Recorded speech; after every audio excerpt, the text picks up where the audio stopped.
Hello viewers, welcome to home town spices.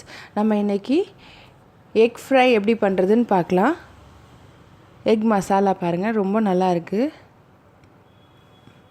So இதை இப்போ எப்படி பண்ணுறதுன்னு பார்க்கலாம். ஃபஸ்ட்டு ஒரு இட்லி பாத்திரத்தில் எண்ணெய் போட்டுடுறேன்.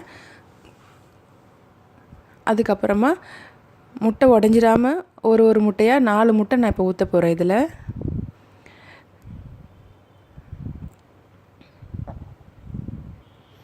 ஸோ நம்ம இந்த மாதிரி இட்லி தட்டில் ஃபுல்லாக ஊற்றிக்கிறோம்.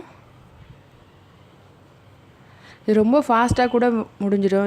முட்டை வேக வைக்கிறத விட இந்த மாதிரி வச்சோன்னா ரொம்ப சீக்கிரம் வெந்துடும். ஸோ நம்ம இப்போ இதை இட்லி பாத்திரத்தில் வச்சு வேக வைக்க போகிறோம்.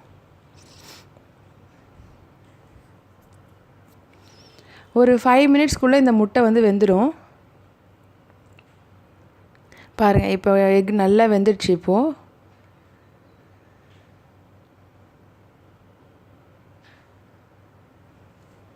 இப்போ நம்ம இதை கொஞ்சம் ஆற விட்டு எடுத்துக்கணும். ரொம்ப சூடாக இருக்கும்போது எடுத்தோன்னா உடஞ்சிரும். ஸோ இப்போ இந்த கொஞ்சம் ஆறி இருக்குது, அதனால் அழகாக வருது பாருங்களேன், ரவுண்டாக.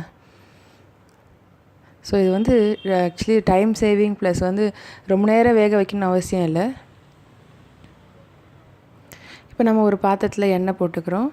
அதில் கொஞ்சமாக கருவேப்பிலை உடம்புக்கு நல்லது, நல்ல வாசனை கூட கொடுக்கும், ஃப்ளேவர் இருக்கும். ஸோ அதனால் கொஞ்சமாக கருவேப்பிலை போட்டுக்கிறோம். அதில் நான் இப்போது மிளகாத்தூள் ஒரு 2 ஸ்பூன் போட்டுக்கிறேன்.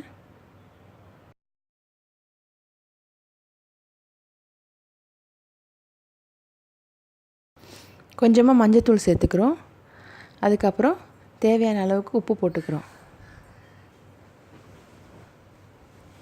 நம்ம இப்போ இது எல்லாத்தையும் நல்லா மிக்ஸ் பண்ணணும். லோ ஃப்ளேமில் வச்சு பண்ணணும். ஹையில் வச்சோன்னா தீஞ்சிரும். ஸோ லோ ஃப்ளேமில் வச்சு எண்ணெயில் நல்லா அப்படி நம்ம ஃப்ரை பண்ணிகிட்டே இருக்கணும். இந்த மிளகாத்தூள் வாசனை போகிற அளவுக்கு. ஸோ இப்போ நம்ம அதில் அந்த எக்கெலாம் ஆட் பண்ணிடலாம்.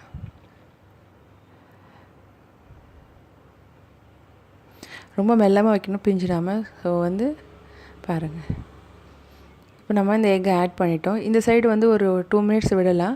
அடி சைடு நல்லா குக் ஆகும் அந்த மசாலாவோடு சேர்ந்து. இப்போ ஆப்போசிட் சைடு டர்ன் பண்ணிக்கிறோம். நாம்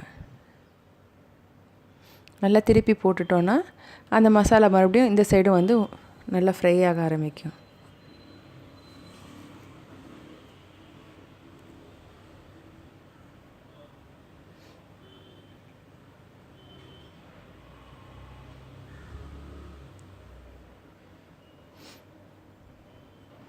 ஸோ பார்த்திங்களா, ஃபுல்லாக மசாலா நல்லா ஊறிடுச்சு. ஸோ இது ரொம்ப டேஸ்டியாக இருக்கும், நல்லா ஸ்பைஸியாக இருக்கும். ரொம்ப ஃபாஸ்ட்டாக முடிகிற ஒரு ரெசிபி. நம்ம மேலே கொஞ்சம் கொத்தமல்லி போட்டிருக்குறோம். இப்போ ஸோ பாருங்கள், நல்ல மசாலா எப்படி நல்லா கோட் ஆகிருக்கு பார்த்திங்களா மேலே. இது ஃபுல்லாகவே ஸ்லிம்மில் வச்சு கொஞ்சம் நேரம் டைம் கொடுத்து திருப்பி பண்ணணும். ஸோ நம்மளுக்கு இப்போ எக் மசாலா ரெடி ஆகிடுச்சு. ரொம்ப சிம்பிள், ஈஸி, பார்க்கக்கூட அப்பியரன்ஸ் ரொம்ப நல்லாயிருக்கும். ட்ரை பண்ணேன். தேங்க்யூ ஃபார் வாட்சிங் my video. Please like and subscribe.